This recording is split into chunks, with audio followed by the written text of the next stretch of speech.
Hola, buenos días estudiantes. Voy a presentarles el trabajo que vamos a desarrollar durante el viernes 20 de marzo hasta el 27 de la otra semana.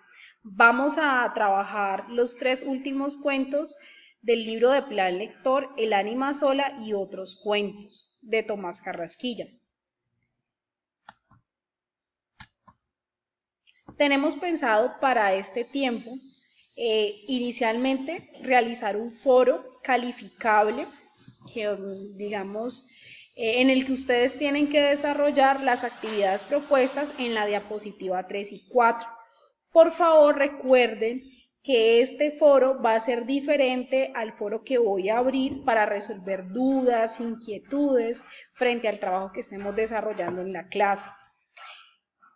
Después de ese foro calificable, seguimos con una explicación sobre el costumbrismo en Colombia y sus características, puesto que Tomás Carrasquilla se ubica dentro de este movimiento literario y sus características se aplican tal cual a los cuentos.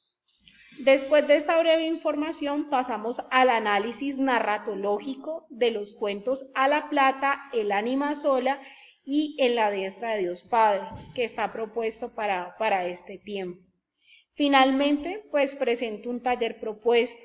Querido estudiante, en estas diapositivas no vas a encontrar el taller está aparte. Si yo lo voy a colgar, está en un documento Word. Ustedes deben de resolverlo en ese mismo documento, resolverlo y enviarlo por donde dice el link de tareas. ¿Sí? Digamos que la plataforma va a estar abierta hasta el domingo 29 de marzo, para que por favor lo suban.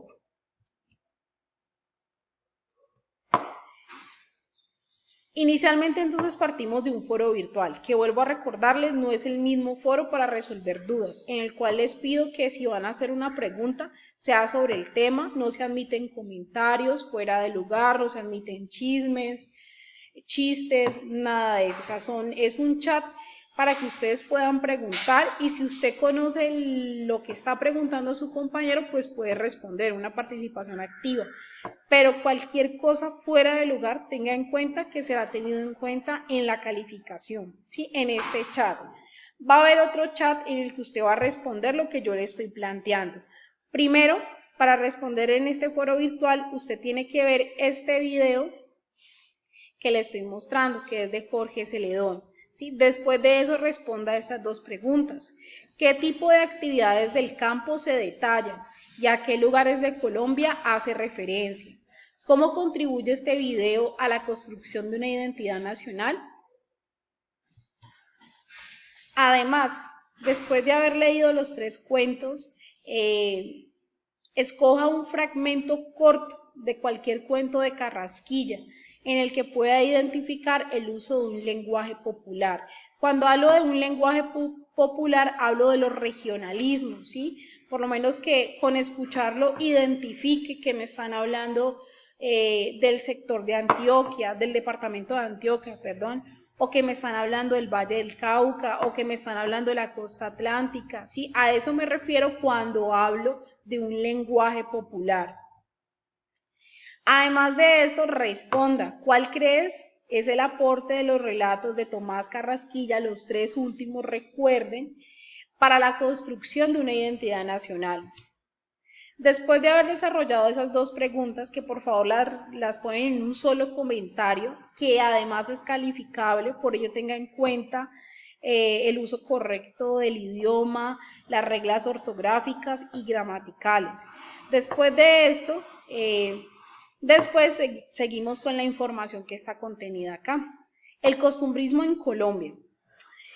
Tomás Carrasquilla tuvo como objeto retratar a la sociedad del siglo XIX, desde las costumbres, a veces urbanas y la mayor parte rurales de la época. ¿Sí? El objetivo del costumbrismo era generar un retrato, una fotografía de lo que se vivía en la época.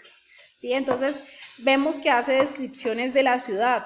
Piensen en el cuento El Rifle, ¿sí? Cuando nos dicen que la gente compraba regalos para Navidad, se alista, allí me está hablando de una costumbre. Sí, y ahí básicamente pues me está hablando de urbanidad porque me habla de la ciudad Bogotá. Además de eso, me habla también de prácticas, de costumbres del campo, ¿sí? En este caso, piensen por lo menos en el cuento A la Plata, aunque no nos hablan de un pueblo específico porque nunca lo mencionan, sí nos hablan de sus costumbres, nos hablan de la plaza de mercado, del domingo, ¿sí? El lugar en el que se reunían las diferentes clases sociales, iban, compraban víveres, compraban ropa, sí, diferentes objetos que están allí. Entonces ahí me están hablando de las costumbres y su objetivo era retratarme cómo era esa época.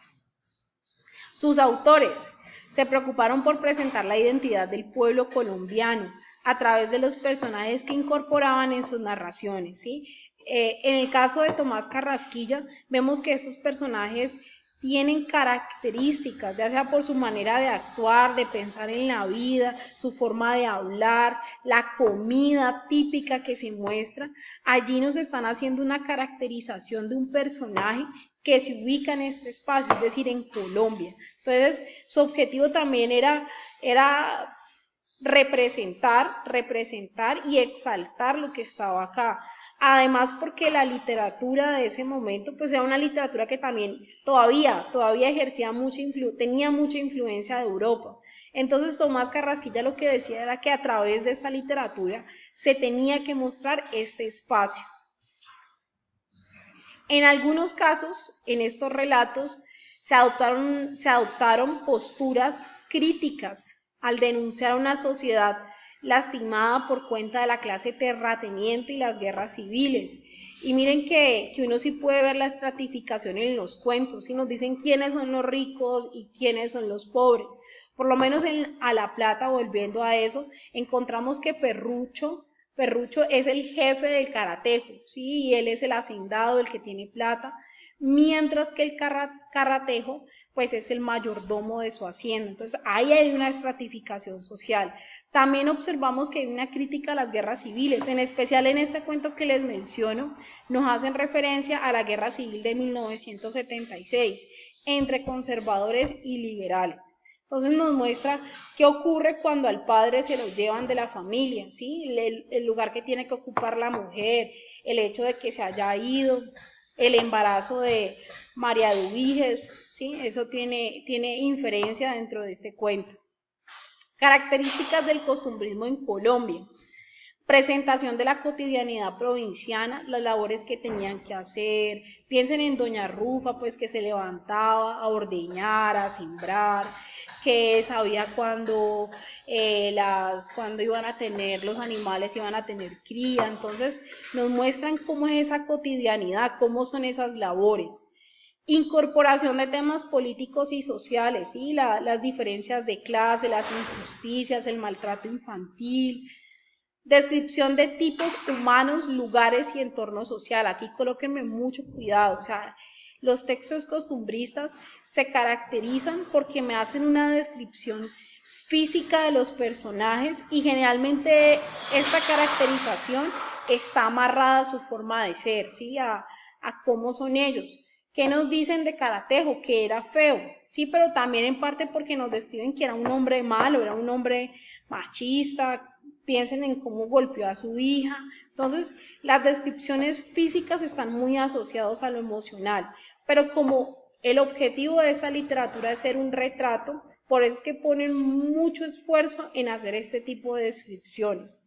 Y no solamente de los personajes, sino también de los entornos. Piensen cuando en este mismo cuento hacen una descripción del mercado en el pueblo, ¿sí? Nos dicen que huele feo, nos dicen que en él se mezcla las diferentes clases sociales. Ahí hay un intento, hay un esfuerzo por describirnos el espacio. Hay una intención didáctica y un propósito moralizante. Piensen en el final de A la diestra de Dios Padre. Reproducción de modismos y dialectos regionales, que es lo que he venido tratando desde el primer ejercicio. Uso de la sátira, la burla y la crítica social. Por lo menos en Simón el Mago hay una burla contra las creencias de la gente, contra las creencias en la magia, en la brujería, sí, hay cierta burla por eso, por el final como se presenta. Ahorita metiéndonos un poco más en el análisis de los cuentos de Tomás Carrasquilla, encontramos en A la Plata, es un cuento, el narrador es omnisciente, lo que permite ver lo que piensan y hacen sus personajes. El tiempo lo ubicamos dentro de finales del siglo XIX, se hace referencia a la Guerra Civil de 1876 en Colombia. Esta información también está contenida en el recorrido histórico que aparece al inicio del libro que ustedes tienen de plan lector. Entre liberales y conservadores lo ubicamos dentro de la época moderna. El espacio, no nos mencionan ningún pueblo colombiano, por eso coloco aquí lugar indeterminado. Nos hablan de una plaza, del campo, y nos hablan de las actividades pastoriles, como criar ganado, sembrar, extracción de oro, de forma artesanal. Por eso lo ubico dentro del campo. Sí, hay un pueblo cercano, pero este cuento pues no es de la ciudad. Personajes principales, Catarejo, Doña Rufa y María Dubiges. Perrucho Arcila, Doña Jerónima, el padre del bebé y el bebé de María Eduviges. En el ánima sola, investiguen qué es un ánima para entender el cuento. El narrador es omnisciente, el tiempo es indeterminado. Lo sitúo dentro de la Edad Media porque nos hablan de un rey, un castillo y la creencia en Dios. Hay mención del arzobispo, el papa, hay mención de la cultura greco-romana, que era la educación que recibía el personaje principal. El espacio es un lugar indeterminado, hay castillos, hay iglesias y la ciudad nativa. ¿Por qué lo ubico en este espacio, en Europa? Porque en América no nos refieren nada. Personajes principales, Timbre de Gloria, Licenciado Reinaldo y Flor de Lis. Personajes secundarios, Padre de Timbre de Gloria, la Madre, el sacerdote, el arzobispo y el Papa, entre otros. En este cuento, A la diestra de Dios Padre, con el que cerramos el plan lector, encontramos que es un cuento que es omnisciente, que el tiempo es indeterminado, es edad media, nos hablan de un rey, un castillo y la creencia en Dios. El espacio sigue siendo indeterminado, hay un pueblo, cerca vive el rey, y los espacios pues como más importantes son la Pajarate, que es el lugar donde vive el personaje principal, el infierno y el cielo. Personaje principal, Peralta, un hombre bastante astuto, pese a que al inicio no nos muestran como tonto. Entonces mírenlo muy bien porque de él radica la moraleja que deja el cuento. Secundarios, Jesús, San Pedro, el diablo, la hermana de Peralta, los jugadores del pueblo, los reyes, las ánimas del infierno, la Virgen, las santas, entre muchos más. Y bueno, aquí ya concluyo con esta corta presentación. El taller propuesto lo van a encontrar en un documento de Word, por favor lo realizan ahí y me lo envían por el link de tareas. ¿Listo? Es un taller de 15 preguntas, cada una cuesta 0.5, entonces voy a tener en cuenta pues la ortografía, todo lo referido a la escritura. Además hay un punto que es de creatividad. Si quiere usted lo puede hacer con las herramientas tecnológicas que tenga a la mano. Si quiere puede dibujar en su casa, le toma una foto y lo anexa a su taller. ¿Listo? No, pues nada, extrañándolos mucho. No era lo ideal. Yo sé que de pronto están felices porque están en casa, pero no de esta manera. Es mejor las vacaciones normales, no este momento que se está viviendo, pero pues no, nada, positivos, a estar en casa. Estoy atenta a todo lo que necesiten, siempre me pueden escribir, voy a bajar mi correo por algún lado, por el taller lo voy a colocar, para que si tienen alguna inquietud y no estoy en el chat, pues me envíen el correo. Voy a estar en el horario, la jornada normal, ¿sí? De 7 a 3 de la tarde. Pero si necesitan algo, pues me escriben por el correo o por este medio. Y nada, un abrazo, espero estén muy bien y se tomen al ser de hacer el trabajo solos, ¿sí? No de copiar o hablar con los compañeros, no, tómese el trabajo de leer el texto. Recuerde que finalmente es para usted, no es para nadie, no es una nota, sino que es aprendizaje. Si leemos, entendemos la realidad en la que nos encontramos. Un abrazo enorme y pues nos vemos.